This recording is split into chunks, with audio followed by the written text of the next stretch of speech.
Yes, sir. Yes, sir. You know the vibes. You know what it is. I got a special guest with me, man. Tatiyana Smallwood, producer of First Take, and this just in. How are you? Thank you for joining us. I'm great. Thank you for having me. It's a Of pleasure. course, of course. Let's talk Giants Eagles, man. Let's get right into it. I don't even want to waste none of your time. You know what I mean? Y'all started off a little hot, man. Y'all was popping, y'all was talking y'all talk. You know what I mean? It kind of fizzled out a little bit. What y'all in the last five, 1-3-1. How y'all feeling going into this matchup with, basically I ain't trying best team in the league. I ain't trying to, Uh, that's I just what we mean, are though. let's be real. You're not. There's no cap when you say that y'all are the best team in the league. That is a fact. Anyone that tries to argue that the Cowboys are better than the Eagles, let's just shut it down right now, okay? We're not having that. So I'll give y'all flowers. However, as a Giants fan, I can't give you too many flowers because we are enemies this week. Facts. um, so going into this matchup where we kind of, like you said, fizzled out, we started off real hot, and then from there, reality has kind of been starting to set in. I'm starting to see a little bit of the 2021, 2022, 2020 Giants now in this season, and I'm kind of getting a little bit worried. So I'm not gonna lie, like in the beginning of the season, I picked us to win this game versus the Eagles. But after seeing AJ Brown's performance last week against the Titans, I'm just real nervous. And I don't know if I can stick with my pick because AJ Brown is looking like a different animal. He's looking like a top three receiver right now in the league. And that makes me nervous for our beat up secondary. So, No, and in your defense though, it's kind of nerve wracking trying to keep up this pace because we have no room for error. So we're nervous on our end. Well, I'm nervous personally on our end every week because we still got the Minnesota Vikings who are right there, a game and a half mhm. behind. Then you got the Dallas Cowboys.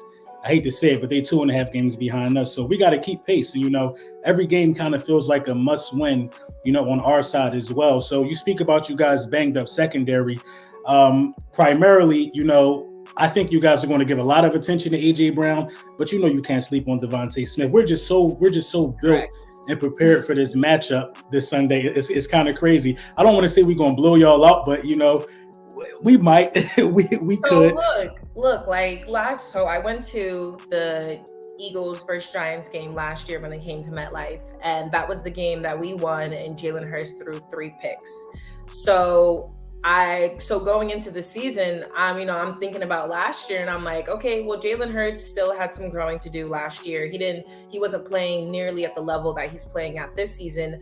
However, I'm like, okay, three picks is a lot. That sounds like we might be able to rumble his feathers a little bit when he gets in MetLife. So I do think that, like, if I had to, I don't know, pick an under or over as far as picks, I'd probably go with two. I'm gonna say that we might have two picks against Jalen Hurts, but I don't know if it's gonna be enough to steal the win.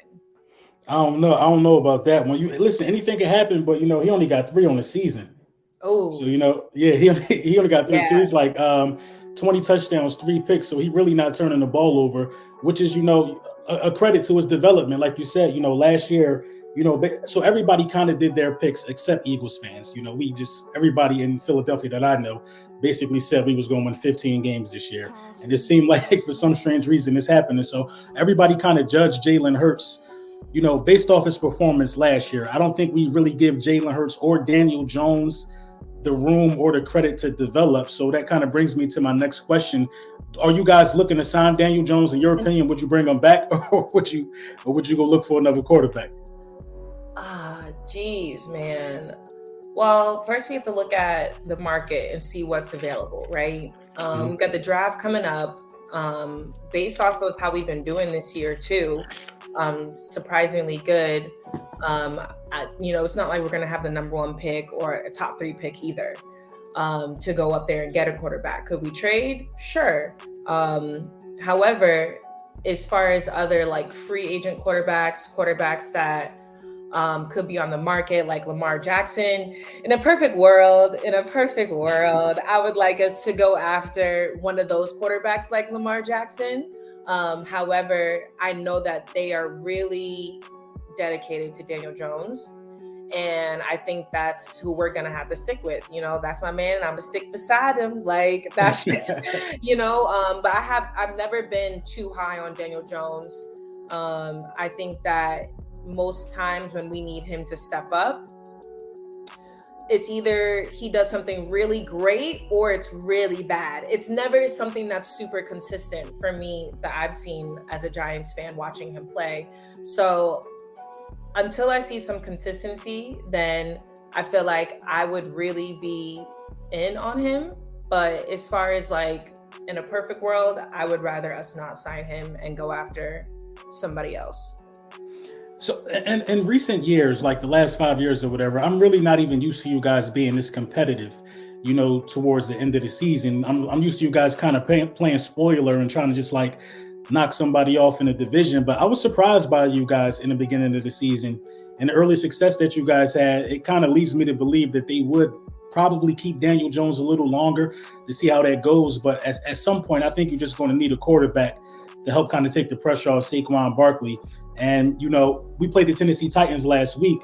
I'm not too high on Ryan Tannehill or their receiving core. All they got is King Henry. So I feel like the formula for us to beat, the Giants this coming Sunday would be pretty much the same thing. If we stop Saquon Barkley and force Daniel Jones to throw to Kenny Golladay, he's not even playing. He's hurt. You guys gave up on Kadarius Toney. So who's like your number one wide receiver right now? Right now, it'd probably be Big Play Slay, Darius Slayton, or I would say Richie James. Why are you laughing? Hold on. Y'all got to stop calling him Big Play Slay. Come on, I know y'all got that's crazy. Big Play Slay over there, but we gonna see who got the bigger plays this weekend. How about that? Whoever outshines the other player the most gets to keep that nickname, Big Play Slay. How about that? I like it. I hope Slay guard him too, yo, because that's just like that. Oh, that would be awesome.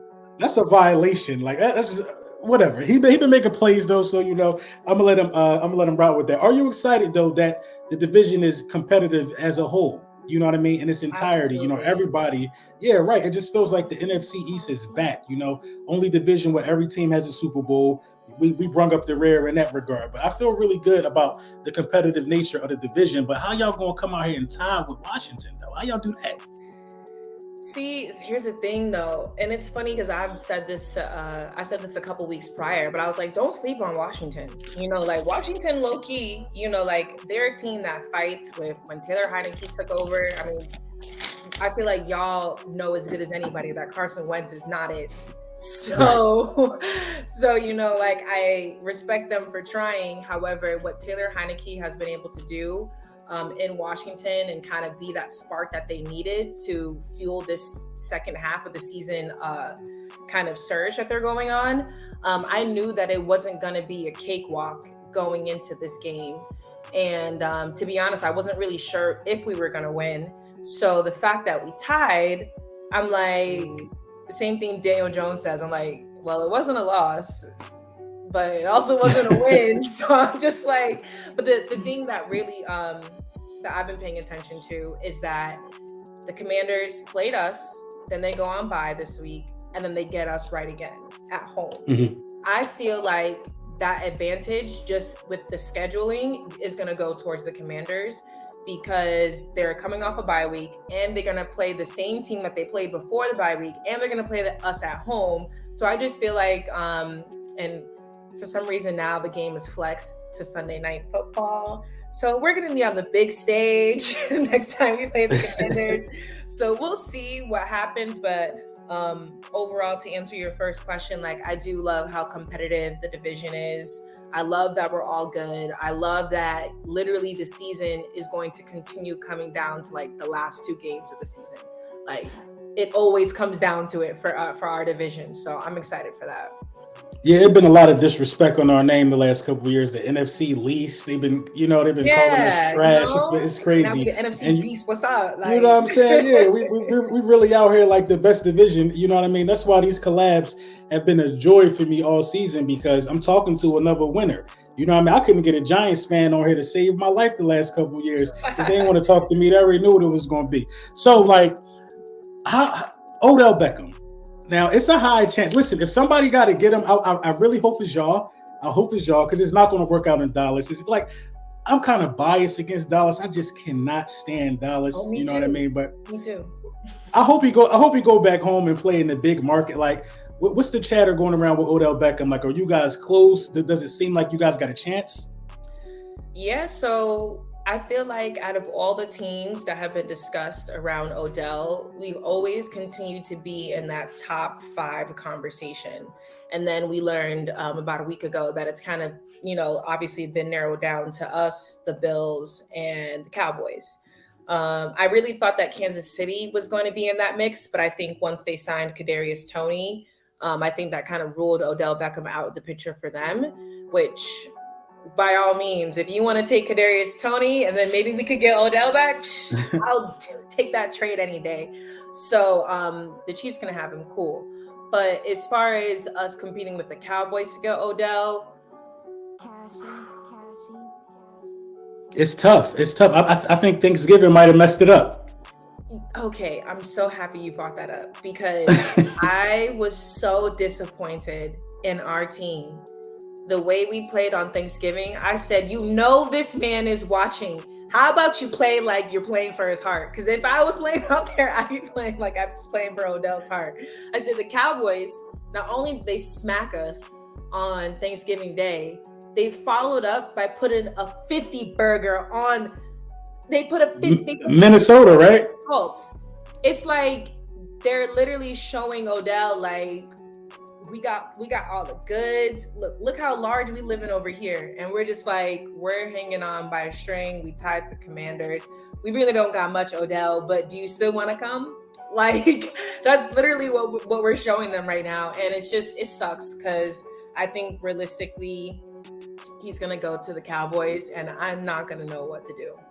I don't think y'all in a bad position. I look at it like this. So Odell is Odell. You know what I mean? Yeah, it might be about winning, but it might be about, I want to be the guy again. And he will absolutely be the guy if he comes back to New York. There's a lot of mouths to feed in Dallas. I hope he goes to the Cowboys because the Cowboys tend to get away from their winning formula when they got too many wide receivers. They're going to stop running the ball. You know what I mean? They're going to stop running the ball. They're going to get too pass happy. And Dak been throwing them picks. You know what I mean? Listen, we need this win on Christmas Eve, man. We got to shut them up. So I kind of hope he go there. But if he goes to the Giants, I just hope it's not this week, even though we play you guys twice. So I think realistically, though, if he is going to go to the Cowboys, you can definitely see Odell suiting up Christmas Eve. Oh, absolutely. Christmas Day, whatever day it is that y'all play, that's the day that he's gonna suit up to play. Oh, he'll probably have a game or two under his belt by then. He'll be well acclimated by then. You know what I mean? And what it sounds like from Jerry Jones is too, he's not trying to rush Odell back in from his injury. A lot of the times when Jerry has spoken about Odell, he keeps mentioning like his health, like as long as his health is there, as long as he's going to be able to perform at the level that we expect him to perform this season. Like I think he's looking at this signing with Odell as more of a, what can you do for us right now to help us get that ring this year? So I think that's the most important thing. And if Odell, I know he had his meet today, but if he went in there and showed any signs that he wasn't fully 100% ready, I think that would really hurt their chances to signing him as well. So versus where it's like us, obviously I don't think anyone thinks we're going to the Super Bowl this year.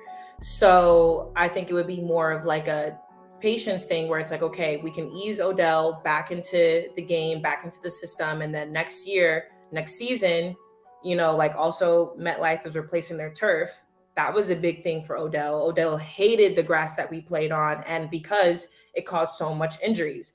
Like the amount of injuries on that happened at MetLife were like way higher percentage than most of the stadiums in the NFL. So I think those two factors kind of work in our advantage if we can like really have him hold off to being that guy until next season, then that might work for us too.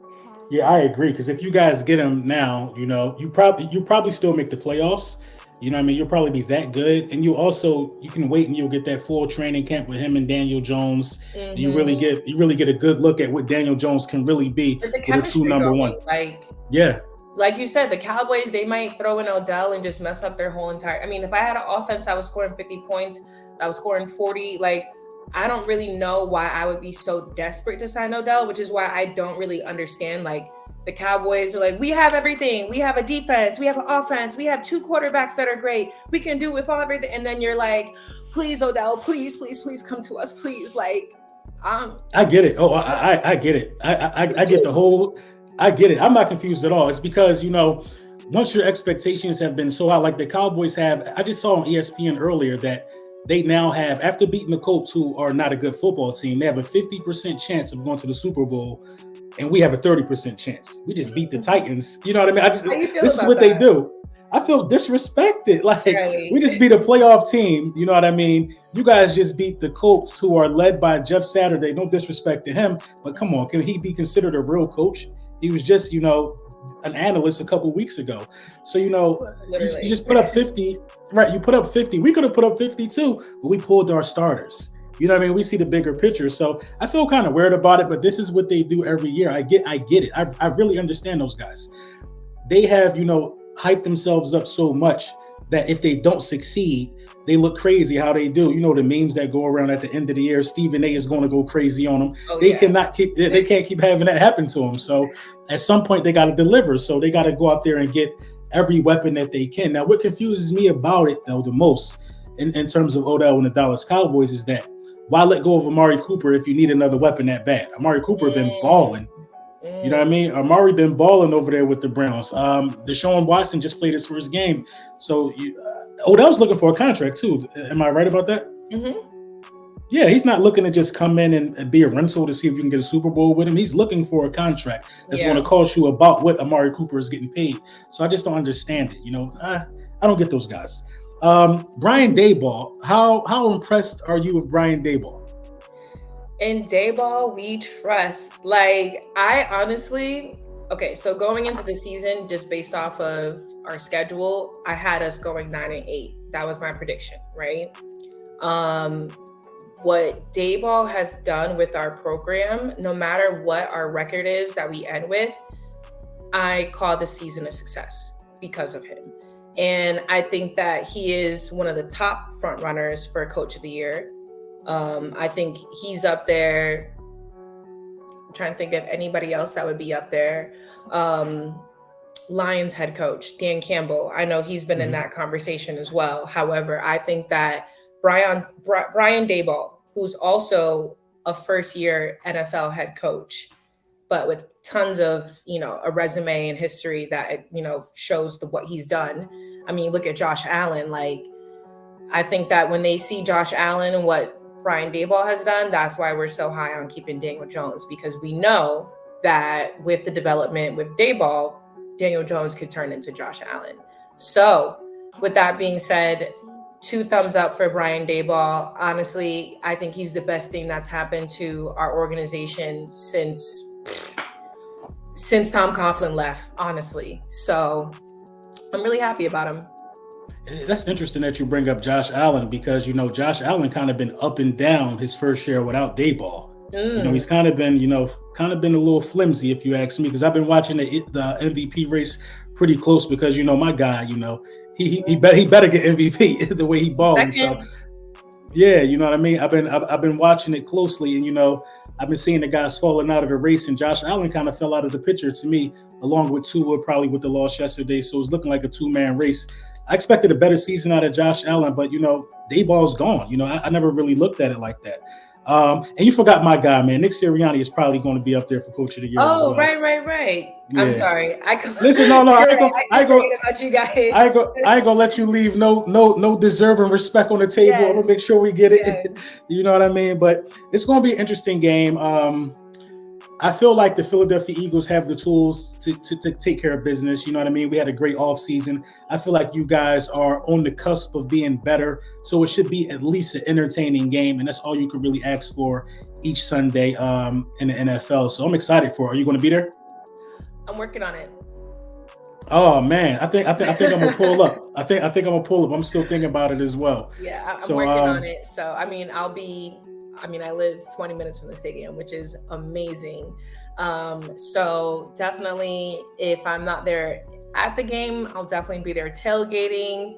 So regardless, I'll be in the building. Oh yeah, that's gonna be dope. Again, thank you for tapping in. You know what I mean? I really, Thank you really for having appreciate me. it. No, absolutely, no problem. And after we beat y'all, you're more than welcome to come on and vent to me about this. You know what I mean? I want to hear how you feel after y'all Yeah, take let's this run it loss. back. Let's run it back You next already know. Monday. So Okay. we don't know if All this right, bet. conversation will be really good for me or what. We'll see. But You know what I mean? Listen, all right. Thank you. I appreciate you. healthy, like.